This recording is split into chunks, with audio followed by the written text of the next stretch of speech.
Oi galera, tudo bem com vocês? Então estamos aqui para mais uma aula, né? Nossa segunda aula de parasitologia e imunologia. E lá vamos nós!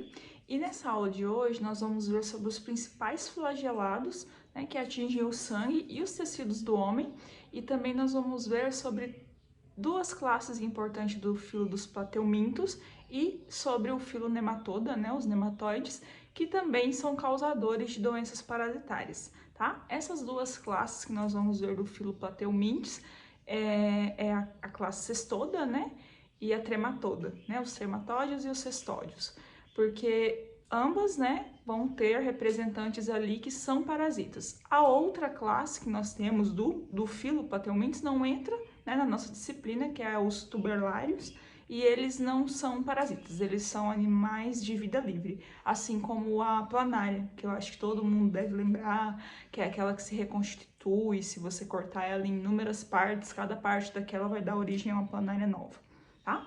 Mas vamos pensar no termo parasita no geral. Se você seguiu a ordem certinha da aula, como eu recomendei lá no início, vocês devem ter assistido já o vídeo qual que é o maior parasita do mundo, né? E não sei se todos se surpreenderam, às vezes alguém já tinha visto, ou às vezes alguém já tinha meio que chutado quem seria. O maior parasita do mundo seria um bebê, né? Um ser humano no útero da mãe, porque nós vivemos às custas da mãe, né? Ela seria nossa hospedeira, né? Quando nós estamos lá no útero dela. E muitas vezes a gente acaba usando ela como hospedeira por muito tempo. Que se for analisado de um ponto de vista zoológico, né, de um ponto de vista comportamental aí dos animais no geral, os seres humanos eles acabam tendo um cuidado parental muito longo, bem diferente das outras espécies, né? Vocês podem aí analisar aí a vida de qualquer outra espécie, mas os pais acabam se livrando dos filhos antes.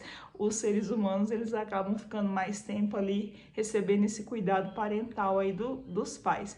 Então a gente acaba usando a mãe aí como hospedeira por mais tempo.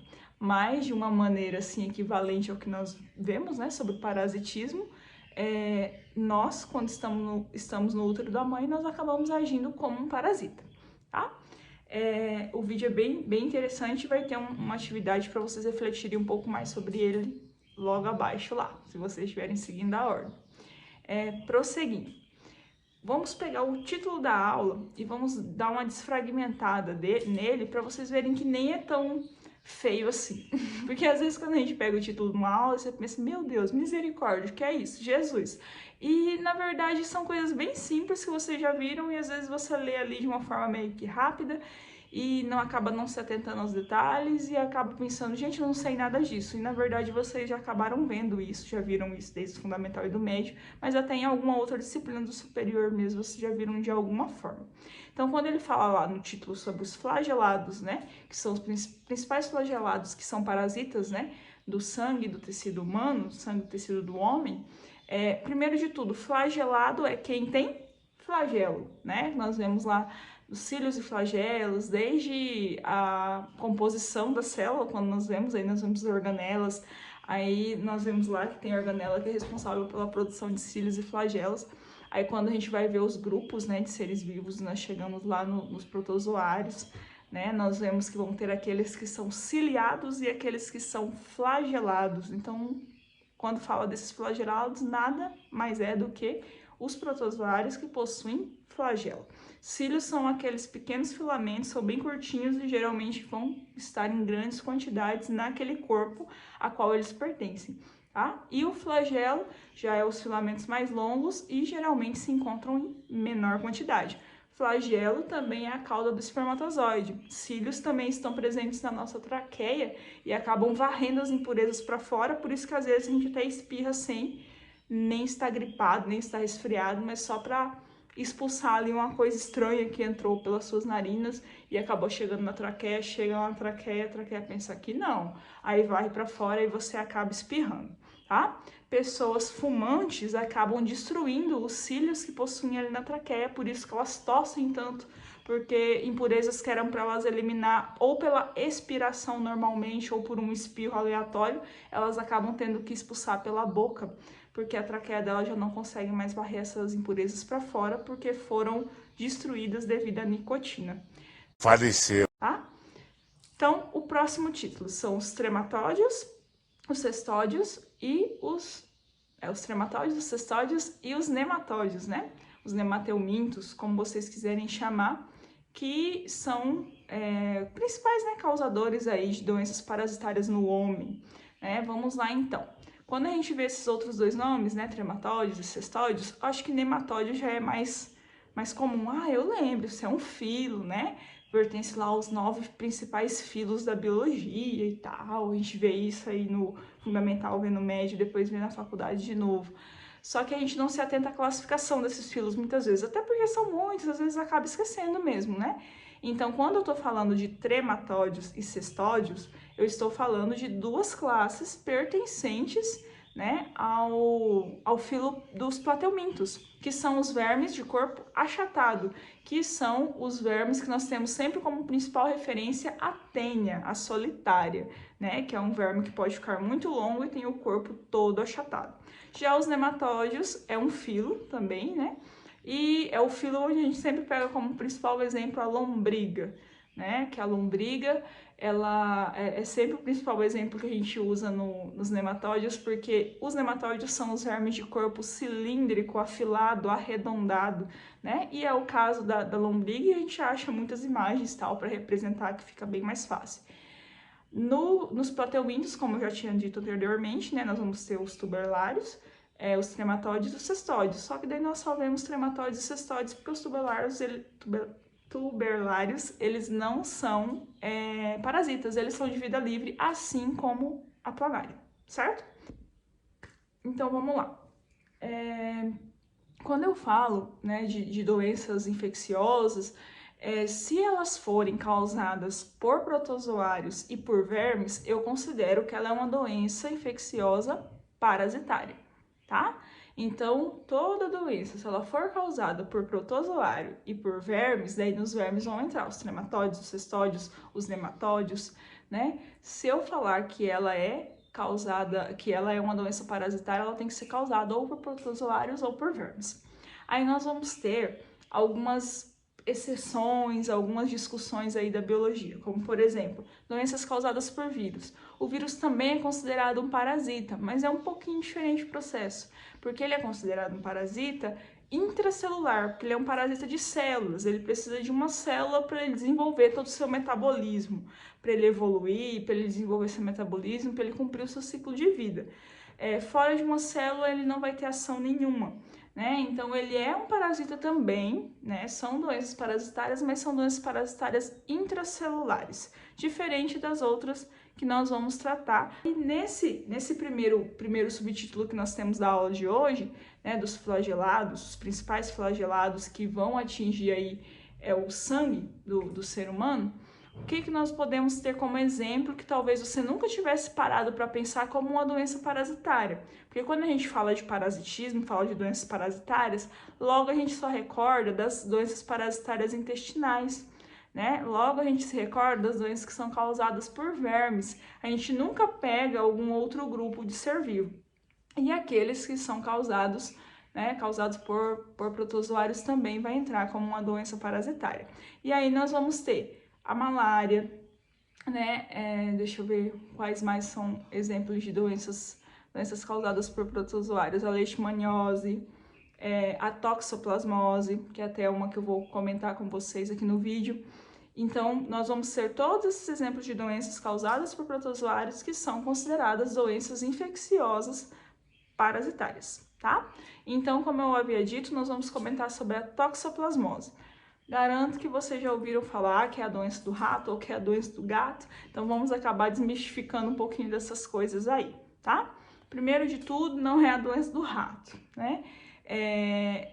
E, por seguinte, é uma doença, sim, que ela vai chegar ao ser humano através das fezes de felídeos, né? E o principal felídeo que nós temos aí, né, domesticado aí perto da gente, são os gatos, né? Só que vem toda aquela história, então eu não posso, né, manter com o meu gato. Eu nem tenho gato, gente, não sou defensora de quem tem gato, mas é que as pessoas criam toda uma mitologia acerca do bicho, sendo que o coitado do bicho, na verdade, só adquiriu, né, aquele protozoário ali boa parte das vezes por maus cuidados, né? Porque não foi bem cuidado. Então, eu não posso continuar tendo um gato e tal, porque isso aqui vai me causar uma doença e tal, e vai me passar toxoplasmose deixa as pessoas cegas, é um outro mito que a gente escuta também. Então, vamos lá desmistificando isso daí. Primeiramente, o gato sim, ele adquire, né, ele pode adquirir esse protozoário, só que ele só adquire esse protozoário se ele consumir, né, se ele acabar comendo ou um roedor, um rato, né, ou até um pássaro que já estava também com o protozoário. Então, primeiro ponto de tudo, se você criar o seu rato à base só de ração, né, der uma ração boa para ele que supra todos os nutrientes dele, que não deixa ele com fome, dificilmente ele vai sair correndo por aí atrás de ratos, né, atrás de pássaros. Aí tem gente que fala, mas eu já crio gato para não ter rato. Isso aí já é um problema maior, né, porque a gente não sabe qual que é o rato que vai estar contaminado pelo protozoário ou não, e se ele consumir, ele também vai acabar se contaminando. E o gato, os felídeos no geral, ele é o hospedeiro definitivo do Toxoplasma gold. Então, ele é o hospedeiro definitivo desse protozoário que causa a toxoplasmose. Então, não é nem o homem que é o hospedeiro definitivo, porque o hospedeiro definitivo a gente considera aquele hospedeiro onde o parasita ele cumpriu o seu ciclo reprodutivo, ele tem, no caso do protozoário, ele cumpre o seu ciclo reprodutivo dentro do gato, né? E isso acaba liberando ali ovocistos que vai ser liberado pelas fezes daquele gato e pode acabar contaminando aí a água, pode acabar contaminando legumes e verduras e pode acabar contaminando até outros animais, né, bovinos, ovinos, que muitas vezes nós consumimos, suínos, que consumiram alguma coisa que estava com o protozoário lá, que foi liberado pelas fezes do gato. Aí se você comer essa carne contaminada, né, porque aquele animal que você consome, quando ele era vivo, ele acabou se contaminando com o protozoário. Se você comer ela mal passada, você pode se contaminar. Se você comer, né, uma verdura ou beber uma água, um legume, uma fruta que estava ali contaminado, não foi bem lavada, aquela água que não foi tratada e estiver com protozoário, você também pode se contaminar, tá bem? Então, uma outra, né, um segundo mito aí desvendado é que, na verdade, não é o homem que é o hospedeiro definitivo do Toxoplasma gold. Quem é o hospedeiro definitivo é o gato, é o felídeo, tá? Então, geralmente a gente pensa assim, sempre o hospedeiro definitivo é o homem, porque a gente acaba vendo sempre aquelas principais doenças parasitárias, que seria da tênia, né, da solitária, vê muito, da lombriga, e sempre, por mais que tenha um intermediário, tipo da tênia ou é o porco ou é a vaca, por mais que tenha esses intermediários, mas o definitivo é o homem, mas não é em todos os casos que é assim, muitas vezes a gente é um intermediário, e mesmo assim, não é porque somos um intermediário que não vamos deixar de passar mal por causa desse parasita. No caso da toxoplasmose, ela pode ser uma doença sintomática sim, tá? Principalmente se você levar sua vida saudável, se você não tiver nenhuma doença que comprometa o seu sistema imunológico, como o caso da AIDS, se você não fizer uso de drogas, tipo assim, se você não tiver o seu sistema imunológico comprometido. Olha aí o sistema imunológico entrando de novo dentro do conteúdo de parasitologia. Então, se você não tiver o seu sistema imunológico comprometido, você nem vai sentir que você tem toxoplasmose, tá? Mas se você tiver o seu sistema imunológico comprometido por algum desses fatores que eu falei, ou talvez até por qualquer outro, né? Às vezes você sempre, desde criança, você sofre aí com uma resistência baixa, doenças e tal. Aí você pode sentir febres, pode sentir até confusões mentais. Aí a gente começa a estudar sobre doença e fica pensando, ai meu Deus, será que é por isso que eu sou uma pessoa meio confusa mentalmente? Ou será que é só porque eu sou confusa mesmo, né? Será que eu tenho toxoplasmose? Aí você começa a analisar e vai lá pro Google e daí tudo que você pesquisa, a resposta é sempre câncer, quase sempre, né? Quase 100% das vezes. Enfim, chegou um e-mail ali, tava olhando. Prosseguir. O grande problema mesmo, porque na maioria dos casos as pessoas vão ser assintomáticas, né? Mas o grande problema mesmo da toxoplasmose é que ela é congênita, ela pode passar de mãe para filho. E daí por isso que as mulheres, quando engravidam ou começar a fazer o pré-natal, é até recomendado, né? E as mulheres fazem, né, uma sequência ali de exames, e um desses exames é para ver se ela tem, né, se ela tem anticorpos, né, se ela tem anticorpos que resistiriam, né, o contato com o protozoário Toxoplasma gondii.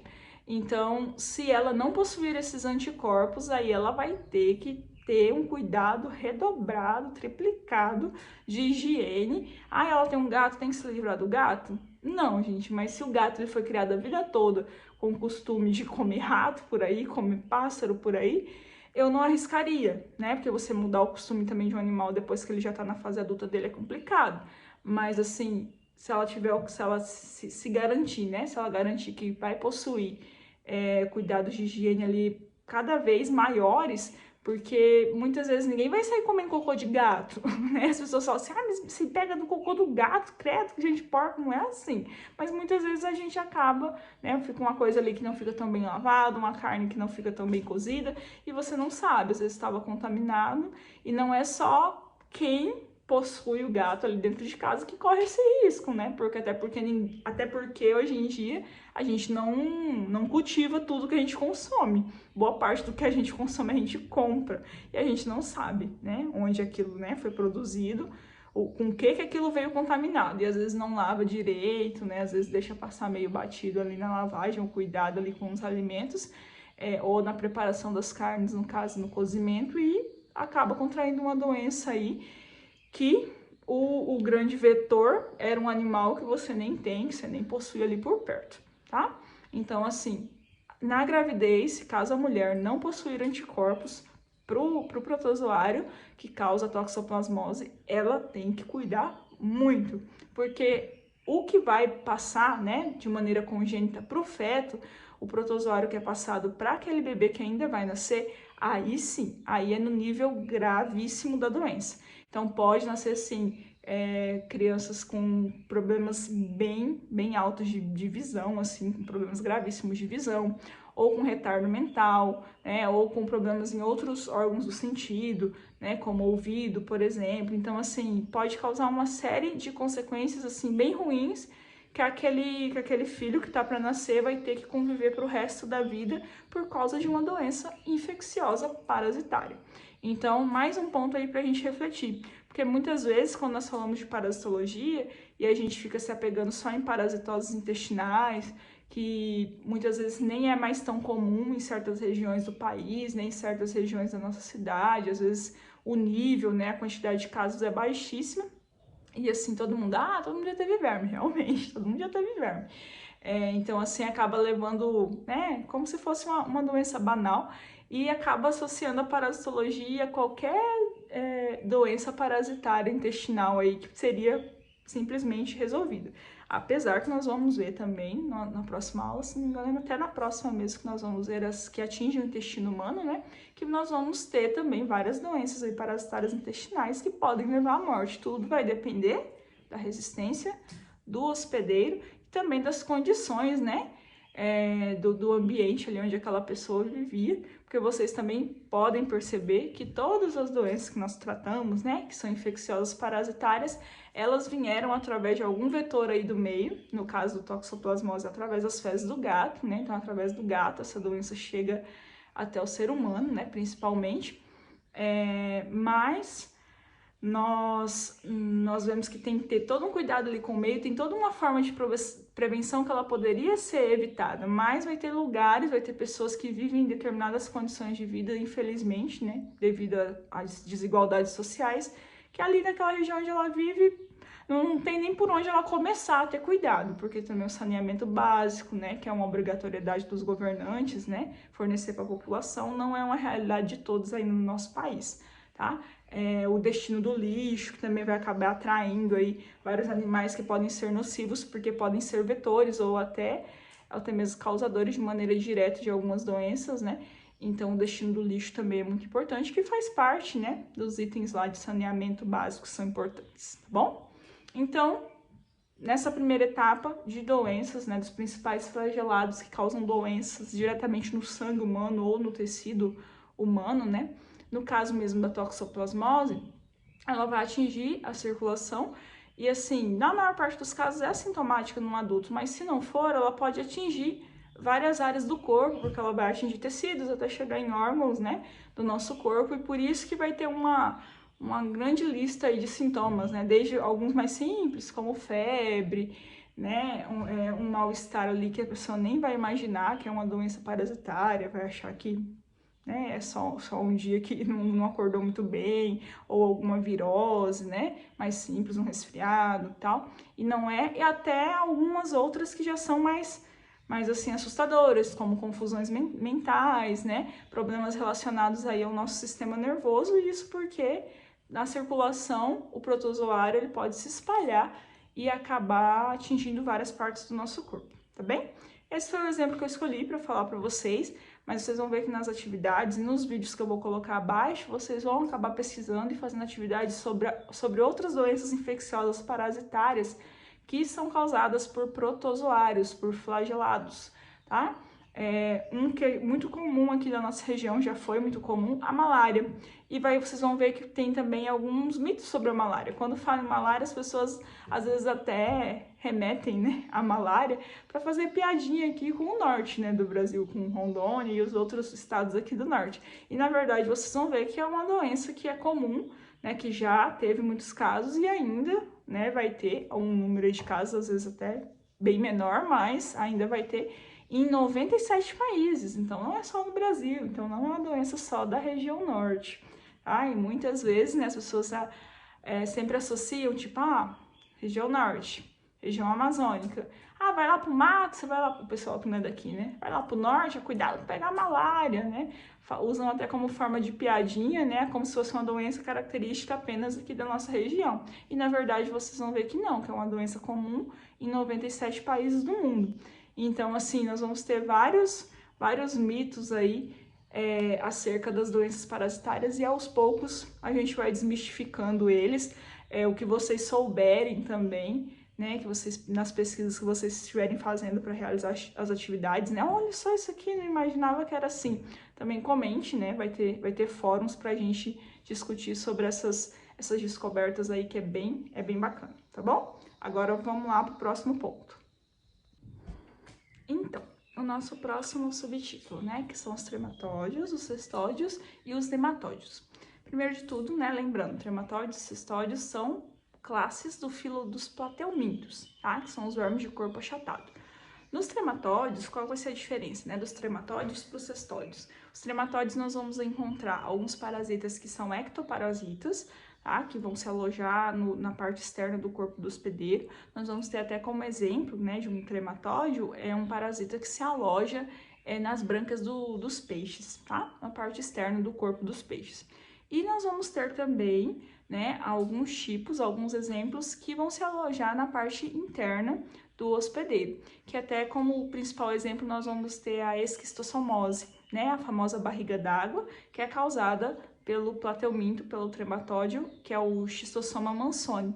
E nós vamos ver, né, que nessa doença infecciosa parasitária nós vamos ter como hospedeiro intermediário o caramujo, né? Só que nós estamos falando do caramujo da água, não é o caramujo africano, que é um mito que também acaba correndo por aí. O pessoal vê aí caramujos, né, o caramujo africano e fala assim, olha aí, cuidado, vai pegar a barriga d'água, não é bem por aí, tá? Até porque existe um equívoco, né, no nome popular que pro caramujo africano aí, que nós demos aí pro caramujo africano, existe um equívoco aí da zoologia, né, que nós temos das etimologias das palavras, porque na verdade caramujo, ele se remeteria a todos esses animais, né, do filo molusca aí, que tem a concha e tal, que são da água. Esses que são da terra, né, que são terrestres, o termo correto a ser usado, na verdade, seria caracol. Então, se a gente for mesmo usar de maneira literal, maneira correta, seria caracol africano e não caramujo. Mas como se popularizou como caramujo, né, acaba ficando caramujo africano. Mas ele não tem nada a ver com ser hospedeiro, o intermediário do Schistossoma mansoni, tá? Esses são exemplos da classe dos trematóides. Aí nós temos os cestóides, que obrigatoriamente vão ser todos parasitas, são plateumintos que são parasitas internos, tá? São endoparasitas, nós não vamos ter exemplo de ectoparasitas, tá bom? E aí, prosseguindo, nós temos os nematóides. E como principal exemplo mesmo, nós também temos a lombriga, né? Que é a que mais a gente comenta, mais fala. E nós vamos ter algumas diferenças, como por exemplo, como exemplo de cistódio, né? De plateuminto aí que é obrigatoriamente interno, obrigatoriamente o endoparasita. Um exemplo de cestóide, nós vamos ter a tênia, né? E a tênia, ela vai se reproduzir assexuadamente dentro do intestino humano e pode ficar enorme, né? Através das suas reproduções, ela vai aumentando de tamanho, né? E já a lombriga, que é um exemplo de nematódio, que é um outro filo, nela nós vamos ver que não, que lá existe o macho, existe a fêmea, eles realizam um acasalamento no intestino humano e vão reproduzindo aí seus filhinhos, lombriguinhas dentro da gente, tá? E daí nós vamos ver as formas também que são diferentes. Por exemplo, a lombriga, ela pode atingir a circulação, ela pode perfurar órgãos, ela pode acabar saindo por outras extremidades orais, pode sair por nariz, pode sair por boca, porque ela acaba, né, perfurando órgãos. Ela chega aqui ou no sistema respiratório ou no digestório, que vai ter a faringe comum. Chegou na faringe, a pessoa sentiu aquela coceirinha aqui na garganta, pode saber que ela vem aí. E dela pode sair por esses orifícios, né, essas cavidades orais que nós temos aqui na região da face, tranquilamente, tá? Diferente da tênia, né, que é um plateuminto que é da classe cestódia, tá? Cestoda, que é um cestódio, tá? Então, vamos falar um pouquinho sobre a tênia, porque na tênia nós vamos ter diferentes hospedeiros intermediários e nós também podemos já falar de duas doenças, né? No caso da lombriga, nós vamos ter a ascaridíase, né? Porque o nome científico da lombriga é Ascaris lumbricoides, né? Apesar que ninguém vai usar isso, todo mundo fala assim, fulano tá com lombriga, nunca fala, ai, fulano está com ascaridíase, é mais bonito, né? Mas ninguém fala. Agora a tênia, né? A tênia também tem um nome popular, que é a solitária, porque quando ela tá, ela manda todo mundo zarpar do intestino, porque ela quer ocupar o espaço todo lá. Então não fica outra verminosa dentro do seu intestino se você tiver. Se você adquirir uma tênia, ela quer aquele espaço só para ela, ela é bem possessiva. Então, por isso que vem esse nome popular aí de solitária, porque ela vai viver sozinha no seu intestino a partir do momento que você adquiriu ela, né? E ela começou ali, os seus processos de reprodução começou a crescer dentro de você, tá? E ela pode usar como intermediário o porco ou a vaca, né? Quando é um tipo de tênia que se aloja no músculo do porco, nós chamamos de tênia solium, né? Esse é o nome científico desse tipo de tênia que é comum na carne de porco, né? Que ela se aloja no músculo do porco. E aquelas que são comuns a se alojarem no músculo de bovinos, né? Nós chamamos de tênia saginata. Esse é o nome científico desse tipo de tênia. Então, nós temos esses dois tipos aí principais, tá? O processo é bem simples, eu acho que todo mundo deve lembrar. A pessoa que já possui tênia, nas suas fezes, ela vai eliminar ovos, né, de tênia, ou uma outra fase mais desenvolvida desse ovo que nós chamamos de plagótides ou progótides, tá? Então, ela vai eliminar esses dois compostos aí que saiu da tênia que estava no intestino dela. E às vezes ela vai eliminar essas fezes em um local onde não tinha saneamento básico certinho, né? Não foi ali, não tinha uma rede de esgoto instalada, acabou eliminando em qualquer local. E esses animais, né?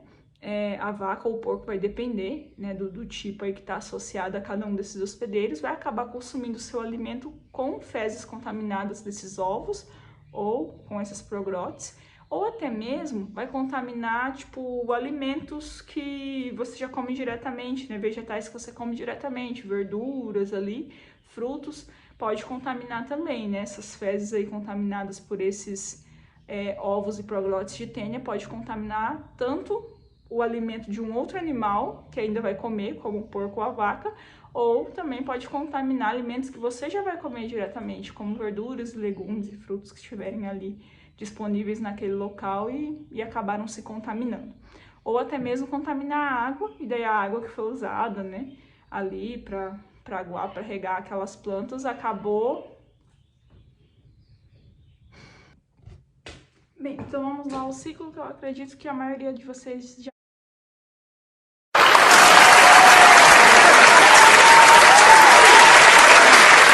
lembre, né?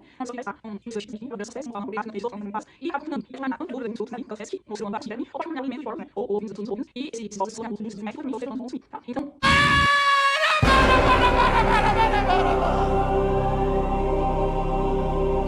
Meu Deus do céu! das duas formas que é liberado nas fezes, né? Ou através de ovos ou através de ploglotes, vai poder contaminar esses dois tipos de alimento, de origem vegetal ou de origem animal, só que a forma que você vai ingerir, né, esse alimento, ele pode causar doenças diferentes, né, porque se você consumir esse alimento através de uma carne que não foi cozida corretamente, que ali está meio que crua, né, uma carne mal passada, e aquela carne estava contaminada, porque dentro do porco, ou dentro da vaca, dentro, né, ou do boi, ou da porca, dentro desses animais, de suínos ou bovinos, vai acontecer, né, todo o processo ali de desenvolvimento, ali ele vai consumir, vai parar no intestino dele, do intestino vai ser absorvido pelas paredes do intestino, vai para o sangue, do sangue vai se alojar no músculo, e o músculo é o que a gente come, que é a carne, né, e daí a gente acaba consumindo aquilo ali. Só que quando chega no músculo já teve um desenvolvimento daquele ovo,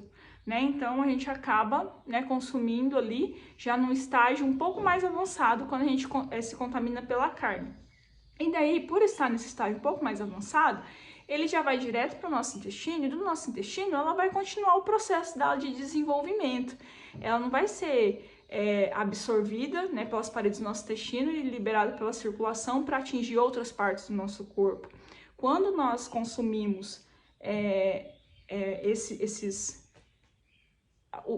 os dejetos de uma tênia através de carne, através ou da carne de porco, ou através da carne de vaca, ou pode ser a tênia saginata ou a tênia sólida, tanto faz, ela não vai desenvolver uma outra doença a não ser a teníase, tá? Que seria o crescimento, né, da tênia ali dentro do seu intestino, que vai causar vários desconfortos, dores abdominais, vômitos, né? Então vai causar vários desconfortos ali. E o fato de você ter um parasita desse tamanho dentro de você vai acabar desenvolvendo, acarretando outras doenças, porque ele vai estar ali sugando vários nutrientes que você necessitaria que fosse para a sua circulação, para ser distribuído para as suas células, e acaba não indo porque aquele verme gigantesco está ali consumindo primeiro antes de ir. Então isso daí pode desenvolver outras doenças, como por exemplo a anemia, né, que é por falta de nutrientes. Então pode acabar desenvolvendo outras doenças por falta de nutrientes, porque quem está aproveitando os nutrientes do seu corpo é o verme e não você, necessariamente, né? Não está aproveitando tudo que poderia aproveitar. Agora, quando a gente consome os ovinhos, né, da tênia, através de legumes, frutas, né, porque você já consumiu ali diretamente, o ovo já foi para dentro de você. Antes, os ovinhos da tênia tinham ido para outro animal, desenvolveu naquele outro animal para mais um estágio, e daí, depois disso que você consumiu, e daí quando ela entrou dentro de você, ela só continuou crescendo, né? Agora, se você consome diretamente o ovinho numa verdura, numa fruta aí, de uma água que contaminou, ou até mesmo aquela não lavou direito, estava contaminado e você consumiu, aí você está consumindo direto o ovo. E esse ovo ele vai para sua circulação, ele é pequeno o suficiente para ser absorvido pelas paredes do seu intestino, ele vai para sua circulação e ele pode se espalhar aí pelo seu corpo, e geralmente onde ele vai se alojar em você. Do mesmo jeito que ele desenvolveu para mais um estágio lá no músculo do porco ou da vaca, ele vai desenvolver dessa forma, mas em você. E geralmente, né, vai ser ou no seu músculo, ou em alguma parte aí do seu músculo, da sua carne, e também pode ser no cérebro, né? Então, assim, quando é no cérebro, é um problemão, tá? Aí a essa forma de contágio, né, a tênia ela vai causar uma outra doença que nós chamamos de cisticercose. Porque, por exemplo, se esse ovo ele se desenvolveu lá no seu cérebro, ele vai causar N problemas, né? As pessoas podem ter desmaios, podem ter convulsões, pode ter confusões mentais, porque vai depender muito da área do cérebro que ele se desenvolveu, né? Então, é uma doença totalmente arriscada, muito perigosa. Dependendo do local do cérebro, não tem como retirar, né? Assim como várias outras doenças que podem acontecer na região do cérebro, e a gente não tem nem como, né, passar por um procedimento cirúrgico se você adquirir uma doença dessas. Às vezes desenvolve um tumor cancerígeno em alguma região do cérebro que, infelizmente, a pessoa vai ter que fazer o tratamento ali com quimioterapia e aguardar para ver se vai ter resultados, mas não vai poder fazer um procedimento cirúrgico para retirar, porque é uma região muito delicada e não tem chance de sobrevivência, né? Então a mesma coisa acontece com a cisticercose. Dependendo da região onde ela se alojar, ela pode causar um problemão, tá? E ela é um exemplo de cestódio, tá? Que é também um plateuminto. Aí, diferente do nematóide, como eu já havia citado, a lombriga, né? Só que a lombriga, ela não vai ter um hospedeiro intermediário, né? Ou ela vai contaminar a água, ou ele vai contaminar algum alimento ali, uma fruta, um legume que você vai comer de maneira, né? Ou a água sem tratar, ou aquele alimento sem ser lavado de maneira eficiente, e daí a pessoa pode acabar se contaminando, tá? Então, os principais, né, que eu escolhi para falar para vocês nessa aula de hoje são esses, que assim, já são algumas verminoses que a gente vê muito, né, vê bastante, mas nós vamos conhecer algumas outras, relembrar algumas outras, né, nos links que eu vou deixar abaixo, vou deixar também algumas leituras para vocês fazerem, para facilitar, tá bom?